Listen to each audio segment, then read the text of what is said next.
So has anyone else just got a bit of that darts hangover? It just feels like since the World Championship, we need some more darts again. It's like a void in our life. All those fun afternoons we had watching the sessions. I went there, of course, I still got my Paddy Power hat on, and obviously just double sessions every day, Christmas time. There's no better ticket in sport, in my opinion. And we've just finished Q School as well. Q School, super popular event as players try to chase that dream to get a tour card to go on the professional circuit. So what did I want to look at today? Well, I wanted to look at 10 players in particular, 10 players that I've found that could be big or they need a big year essentially, whether they're going to be moving up the rankings or down the rankings. And they're the ones we need to keep an eye on. So essentially I've got 5 that I think can move up. They're players to look out for the right reasons this year. There's also 5 players that I've put in this that I think could be for the wrong reasons, where they might drop down the rankings or potentially lose their tour cards. We're going to go through them one at a time. We're going to start with the players to look out for the right reasons, the players that I think can really have a big impression, have a big impact this year, and hopefully move up the rankings as well. So we'll get on with that first. Okay, so as I mentioned, it has been Q School recently. It just finished yesterday. There was one player in particular from the European side of Q School I think many people were keeping an eye on, and it was Jimmy Van Ski. Jimmy Van Ski, he won the WDF World Championships this year at Lakeside, and he was going in there as the top seed. He was almost essentially the favourite, and he's been the favourite to win that tournament for the last couple of years. Last year, though, unfortunately, he didn't win it. Shane McGurk won it, and didn't even get to the final. He didn't get his tour card either at Q School. So this year there was a lot of pressure on him to try and hopefully rectify that, and he's done that really well. So I think he is definitely the number one player I am looking out for this year. I thought he was fantastic at Lakeside this year. I think Mitchell Laurie, obviously there was a lot of attention around him being this young up and coming, maybe next Luke Littler. He just dominated in the final, went behind, but then soon just flew away with it. And he looks like the sort of player now that is managing that expectation well. He's got his tour card, but he's also going on to the tour in a good moment. You sometimes see players that come off the tour, then they go straight back on it, but they maybe haven't got that same level of confidence. Jimmy Van Ski is going to be full of confidence. He's a young player. He's got a little bit of personality about him, which I really like. Seems a confident guy, and he's backing that up now, being the favourite to win tournaments and then getting through them and showing that he is this real deal is great. And he's done that at Q School, and he did that at Lakeside. So for me, Jimmy Van Ski is certainly a player to look out for. It's really hard when you look at the rankings. I've got my tablet here with me today. It's hard to know where he could end up after a couple of years. It's going to take him a little bit of time to go up the rankings, but I think he's got the potential to be a top 32 player. When you look at some of the players who have earned, around they've earned the sort of money to get them in the top 32 just for this year. Players like Andrew Gilding, Petrescu, they are in the top 32 highest earners this year from 2025. I think he's easily capable of being as good as those players, if not better. He's going to be playing better players now. I think that's just going to mean his game's going to go from here to here. So Jimmy Van Ski is the number one player for me to look out for. On to the next one. Okay, so another player I think that's really one to look out for is someone who's been moving up the rankings. He's been actually around for a little time now. I think I watched him, it was good 6-7 years ago probably, at Alexander Palace, where he beat Paul Lim. And he's also beaten Michael Smith at the World Championship in the past. He had a bit of a spell where he went off, but now he's really up there. He's one of the most informed players, particularly in the back end of the year. Luke Woodhouse. So yes, Luke Woodhouse this year, he was 19th highest earner, which is a pretty decent. So I think he is basically a player who can break into the top 16. He's obviously just outside that at the minute, but he's never won anything. He's never won a Pro Tour, a European Tour, or a major, of course. If he does that, then he's going to move up the rankings. He's going to move up anyway, because again, he's not defending a huge amount of money. It's not like he's got this big tournament that's made his ranking sort of seem a bit obscure.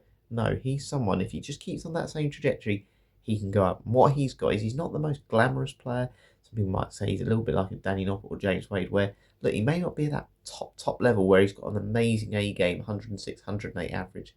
He's probably down, high 90s, but also his B game's not too far off that. So even if he has an off day, 93, 94, that's kind of what you expect from Luke Woodhouse. He's not going to be one of those players who's averaging low 80s, and that makes him a really dangerous player. He's the sort of player you just know what you're going to get. If you don't turn up, one of those top players, or you're slightly out of form, I think he can punish you. So I think Luke Woodhouse, his goal, he said this in his press conferences at the World Championship, is to break into the top 16. I think that's easily achievable, and I think he'll do that this year. So Luke Woodhouse is the second player to look out for the right reasons. Okay, so the third one for me to look out for is another player who's been around for a long time but hasn't really kicked on. I think it's time for him to do this now, and that's Neil Zonneveld. Yeah, Neil Zonneveld. I'm sort of thinking him and Kevin Dukes are kind of two players. Dukes isn't in this one, but I've gone for Zonneveld. because they've both been around a long time. They've never really kicked on. But Niels Sonneveld is trending in the right direction, not just on TV, but on the floor. I thought he played amazingly against Michael Smith in the World. A little bit unlucky to lose to Johnny Clayton. I think he could have won that one on a different day. It was just the way it went in the end. But on the floor, he's been making some Pro Tour finals, and he's just getting himself into latter stages of events. Confidence is going to be super high. He comes across as a player, and again, he's had the lows in darts. He's gone through them, and now he's on a sort of upward trajectory. Feels like he's an experienced head. That's what I'm saying. He doesn't come across as someone who's going to really crumble under the pressure. And I think he can push the top 32. As I was saying earlier, when we look at some of the players that are in that sort of top 32 range, a lot of them are players that are going off form a little bit. Dirk van Dijvenbode up and down with his form. You think he's going to kick on again, and then he doesn't. Andrew Gilding, Petrescu, getting there around that stage. Daryl Gurney, are they going to really kick on? I'm not sure. I feel like they've reached that peak. Maybe they're on the downward trend. He's not. Niels Sonneveld is on an upward trend. Solid player again. A little bit like Luke Woodhouse. Don't show up on the day. He can get you, and he is a solid player. There's definitely some potential there. Maybe now he's starting to realise it. So Niels Sonneveld is the third player to look out for the right reasons. So number 4 for me, I have to say, is probably the Alexandra Pass, the World Championship that's influencing this decision. But it's Justin Hood. Now, obviously, Justin Hood was probably one of the stars of the World Championships, other than Luke Littler and Jan van Veen, who obviously made the final. You could almost say Justin Hood's run was just as impressive because there was no expectation. I believe he was about 80th in the world going into this event. So, yeah, why would Justin Hood go so far? But he showed he's got an amazing A game. What a game. I mean, the game against Danny Noppert, I thought he was sensational. And then he backed that up against Josh Rock with 11 doubles in a row. That's amazing. If he'd done 12 out of 12, I'm adamant that would have been a record. But to beat Danny Noppert in a high pressure situation, averaging over 100 himself, even Noppert averaged, I think, 102, and to get over the line, that is impressive. That shows a serious bottle. But it also shows that he's able to play on the stage. Actually, when the stage or the lights are brighter, he is one that delivers. The question will be essentially, was that just an anomaly? Was that a one-off? Because his averages through the year didn't suggest he had that in him. Maybe that was just one of those freak performances where he done really well. But that's what I'm really looking forward to. I think he's one of those players, again, it was his first year on tour last year. He's not going to need to worry too much then about defending. He's not going to lose his tour card essentially because he's broken into the top 50, I think. So, yeah, he's certainly not going to be dropping anywhere at all. So he's got a free year now where he can just attack it. No pressure. He just needs to make sure that floor game is good as his TV game, because if he can keep that up, he's going to be a dangerous player. And there were signs of it at the Players' Championship before the Worlds that he could do that. So, yeah, Justin Hood's one to look out for. Super popular player, so if he is on stage, he's going to have the crowd on his side most of the time. So, yeah, I think he's a player that could, again, break into at least the top 40, maybe the top 32. Certainly, if he has another World Championship run like that, he will do. And the 5th player to look out for the right reasons, I think this is a pretty obvious one. I've mentioned his name a minute ago, but it's Jan van Veen. He is now the Dutch number 1. First time that's happened since Michael van Gerwen. Well, Michael van Gerwen has held it since 2012. That's a long, long time. So for Jan van Veen to break past that and now be the ultimate number 1, I think that's impressive. And again, another player that's trending in the right direction. Of course, when you're in the top 16, which he wasn't at the start of 2025, he was 28th, 27th, 28th. That's mad. So now he's going to be qualifying for all these Euro Tours that have to play extra games to get to a certain stage. He's going to be in them. He's got the Premier League this year. And look, he did amazingly, didn't he, at the end of the year, winning the European Championship, beating Luke Humphries. And I thought the game against Luke Humphries was the real one for me. Look, the game against Gary Anderson in the semis was a fantastic performance. But I think Jan van Veen now could be the number 2 in the world. Luke Humphries has always been considered the one that's closest to Luke Littler, the one who could challenge Luke Littler. But Jan van Veen's beaten him 5 times in a row, and he beat him convincingly in that quarter-final. To the point now, I think he really is Luke Littler's biggest danger, that he's full of confidence. I think he's got a really good, sensible head on his shoulders, and I think he'll do really well in the Premier League. Look, there's some players in there who aren't in the best of form. I think he's just going to get through enough games to get into that sort of semi-final, the Final Four, and finals night, and anything can happen then. I think he could definitely go on and win the Premier League. And just, I know it's not ranking then. He's going to go up and up and up over time. I think he'll overtake Luke Humphries in the rankings at some point this year. So Jan van Veen, he's the 5th player to look out for the right reasons. Right, time to go on to the player I think might be in a bit of trouble.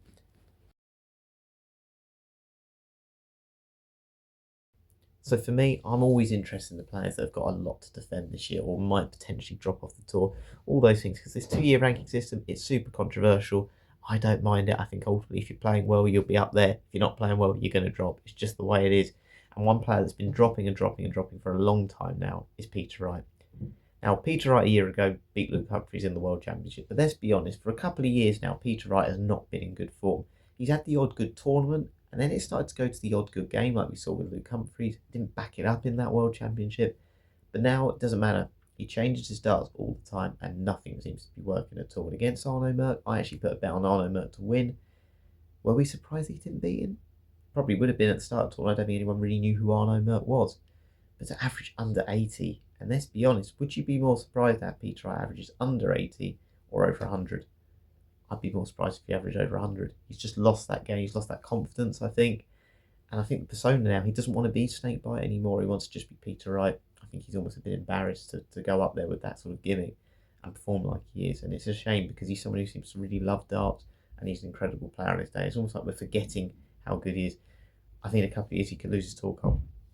I don't think he will this year. I think he's still got enough. You know, when you even look at how much he earned this year, he was 32nd in the rankings. So he's nowhere near down there. But of course, he's not going to qualify for as much now because he hasn't got that ranking to defend. He lost, obviously, a lot of prize money from the European Championships a couple of years ago. So yeah, it's going to be tough for Peter Wright. I just hope he finds a bit of form again because let's be honest, an on-form Peter Wright makes a stronger tour overall. But yeah, he's one I think could really suffer this year. So yeah, he's my first one to look at for the wrong reasons. And probably another player now, exactly the same like Peter Wright, he's going to drop, and he's going to drop a lot in the rankings this year. Gone through a few issues, I think there's been a few mental health issues, and actually he faced Peter Wright in a match play final a number of years ago after winning it. That's Dimitri van den Berg. Yes, Dimitri van den Berg, he was considered one of the brightest young talents. And actually a year ago, I predicted him to get into the Premier League over Mike de Decker. I thought there was going to be a Belgian in the Premier League.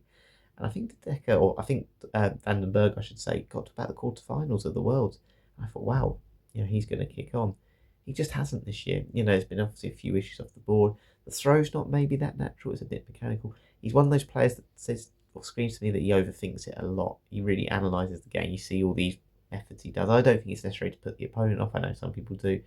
I think it's just the way he thinks. He needs that pause. I think he gets very nervous, and I think he's lost a bit of love for darts. I really do. He did a podcast recently with Hugh Ware. He didn't come across as someone who's really got the hunger. I don't know. Maybe there's something missing there. He's got so much to defend this year. Matt Edgar, I listened to his channel. He thinks he could potentially lose his tour card this year. I don't think he's going to do that. I think he'll have enough. He's still going to have the odd good game, in my opinion. But he does need to buck his ideas up because, like Peter Wright, I think in a couple of years he would lose his tour card on the trajectory he's on. Okay, and my third one to look out for the wrong reasons. Well, I say the wrong reasons. I think it's going to be an interesting one this year. It's not necessarily for his darts performances. It's just how people react to him in particular. Stephen Bunting. Now, I don't think Stephen Bunting should have been in the Premier League lineup. And judging by a lot of people online, they don't agree either. It feels like he's almost got in through his social media, through his TikTok, through all these other things. And maybe that's unfair to say, but that's how it screams. Look, he's the world number 7 still. He's not had a bad year when you look at his performances. He was 12th on the rankings this year. And his averages are pretty consistent. He's one of those players, again, I don't think he's up there with the top players, but he's never down there on low 80 averages. But it did seem to get the better of him, and I don't think he likes that crowd turning on him. Will they start to turn on him because they see he's getting opportunities, taking opportunities away from other people, just because he's very popular on social media? And if he loses that support, I'm just really interested to see how he reacts. We saw at the World Championship, he got very emotional with it. And I just wonder if all this is getting a bit too much for him. That could affect his game. So I'm really looking forward to seeing how Bunting does this year. But I do think he can drop. Not so much with ranking, but just more of that form. I feel like that form's going to really continue to decline. And I think a couple of years' time, he'll certainly be out of the top 16. I think there's a lot of talent coming through. And yeah, I just think darts moved on a bit over time. And I think he's a good player, but I don't think he's a great player. And I think players like Charlie Manby are coming on, Jimmy Van Ski. Who knows what they could be in a couple of years' time. So yeah, Bunting for me is one to look out for the wrong reasons. Okay, the next one for me is Damon Heta. Yes, Damon Heta. Look, again, he's not been really poor in recent times, but there doesn't seem to be a performance that's really transferring on TV. Look, he does quite well on the floor still. I don't think he was dreadful at the Worlds, but Rob Cross, fair and square, beat him. And I do feel with Damon Heta, it's becoming a bit now or never. Is he ever really going to kick on? It feels like he's at best a quarter-finalist in tournaments. I think he's made one semi-final. I think he did at the UK Open. But it does feel like now he's started to drop down the rankings. I think this year, he was 16th highest earner. I think he might have dropped to sort of 17th in the world now, which means he's going to have to start qualifying for a little bit more. And if the form's not there and the confidence isn't there, could affect him. I think he just needs to knuckle down a little bit. I don't know if the walk-ons and the pressure of that's got to. I think he was so fixated on being a Premier League player, and I think that's why he started doing them in the first place. I think now it's just a case of just knuckling down, do what you're good at, just concentrate on the darts. He's a good player, but it does feel like at times he's thinking too much about the throw, about the pace of the throw. Sometimes he throws really quickly, then he really slows down. You just feel that pressure gets to him. You can see the pain in his face. He's had to sacrifice a lot. Coming from Australia, bringing your family over, having family still at home that you're sure you miss. It's a lot of sacrifices, and that means he's got a lot more pressure than a lot of players. So, yeah, one to look out for this year, unfortunately, for the wrong reasons. But again, he hasn't won anything. I think I said with Luke Woodhouse earlier, that's okay. If David Head has one good run in a major tournament, that could completely change. So, yeah, one to look out for. Hopefully, this isn't a decline, because I think he would add actually something quite a lot to the Premier League if he can get back in, or if he can get into that conversation again in a year or two time. And the final one that I'm worried about this year, who I think is going to drop certainly outside the top 10. I don't know if he's ever been outside the top 10 for the last few years. I mentioned him earlier. He was the 20th highest earner in 2025, but obviously there were some mitigating factors. Three-time world champion Michael van Gerwen. Yes, Michael van Gerwen, talking about him declining. It's been like that for a number of years now. It feels like Michael van Gerwen's been a player who, ever since COVID, he won the UK Open, then COVID hit, and he's never really come back and found a real consistency. He also changed dart sponsors over time, moved to Winmore, and he's lost a lot of finals, world finals. He's lost to Peter Wright. He gave Peter Wright his first world title, Michael Smith his first world title. He got hammered by Luke Littler, who's 4-0 down. I just wonder if there's so many scars with him now. Obviously, the semi-final loss to Rob Cross, even in the world. It just feels like it's a lot of battle scars, and he's tried to address it. He's had these family issues. Of course, that's going to affect you. Tried to lose a bit of weight, though. He's tried to rectify that. But you feel like there's one good performance, and then it just goes. It goes again straight away. So Michael van Gerwen really had a good year. Look, if he's sort of 20th highest earner, he's got to defend the Worlds at the back end of the year. I think he'd be 12th, 13th, 14th in a year or two's time. That's not what Van Gerwen should be. And you sometimes question what's going to be the motivation. He comes across as someone who's extremely motivated. He doesn't want to give it up. And, he still has that fighting talk, but he does have that feeling of he knows he's not the best anymore. How long can he cope with that? This year, I think, is his real opportunity. This is the chance where he's tried to address the issues. If it doesn't improve this year, it makes you wonder, because Luke Littler and Luke Humphreys and Jan Van Veen, Josh Rock, maybe Charlie Manby, they're all coming through, and he will fall behind. I feel like he's becoming a player that's, once it goes, very, very few players get it back, particularly at the very, very top level. So yes, Van Gerwen is another one for me to look out for the wrong reasons. And yes, that is it. So let me know your opinions. There's plenty of players to look at this year. Just having a little look at the rankings now, players like Nico Springer, he's not got a lot to defend. I don't know if he's got anything really to defend this year. Might be his second year on tour. He's an amazing year, Nico Springer. Struggled at the back end, but someone who's going to just rise and rise and rise, in my opinion. You've got other players like Ross Smith, I'm hoping will kick on. Look, he's never done that well at the Worlds, but he's always a solid player. Sometimes I think he's one of those players that can kick on at some point. I'm still waiting for that moment, because the averages suggest he's a top player. He's a real top player, and I hope he does. But then on the other side, Christophe, where's he going to go this year? Look, he's not in the Premier League now. Will that help him? Will that hinder him? Wasn't overly impressive at the Worlds.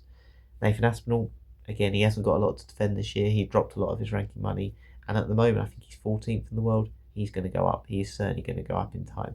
Luke Humphreys got a lot to defend. So there's plenty of players, there's plenty of things that could happen this year. Ultimately, it's all going to be fun. There's so many tournaments, so many Euro tours, majors and whatever. And let's be honest, one thing you can do in darts, one thing you can't guarantee in darts, is it's ever going to be predictable. Unless you Luke Littler, and you'll probably win the major. But thank you very much for watching today. Share the players you're looking out for in the comments below. I'll catch you later.